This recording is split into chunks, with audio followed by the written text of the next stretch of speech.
మాజీ మంత్రి బాలినేని శ్రీనివాస్ ఈ మధ్య వైఎస్ఆర్సీపీ పార్టీకి రాజీనామా చేసి ఆ తర్వాత జనసేన పార్టీలో చేరాడు. అప్పటి నుంచి కూడా అనేక సార్లు ఆయన ప్రెస్ మీట్‌కు వచ్చినప్పుడు చాలా వరకు గట్టిగా వినిపించేది ఏందంటే కూడా వైఎస్ఆర్సీపీ పార్టీలో తన గురించి ఎవరు విమర్శించొద్దు. విమర్శించినట్టయితే కూడా పార్టీ గురించి గుట్టంతా బయట పెడతా, పార్టీలో జరిగిన సమస్యల గురించి కావచ్చు, పార్టీలో పెడుతున్న ఇబ్బందుల గురించి కావచ్చు మొత్తం బయట పెడతా అది ఇదని ఒక రకంగా వైఎస్ఆర్సీపీ పార్టీ అధినేతలను, నాయకులను కావచ్చు, అదేవిధంగా కార్యకర్తలను కావచ్చు బ్లాక్‌మెయిల్ చేస్తున్నట్టు కనిపిస్తుంది.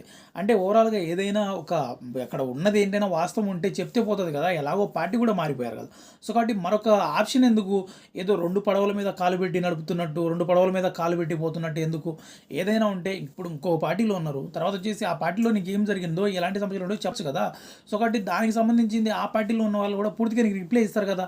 వాస్తవం ఏంటి? అవాస్తవం ఏంటి? అనవసరంగా ఇదేదో బ్లాక్‌మెయిల్ చేస్తూ మాట్లాడుతున్నట్టు కనిపిస్తుంది బాలినేని.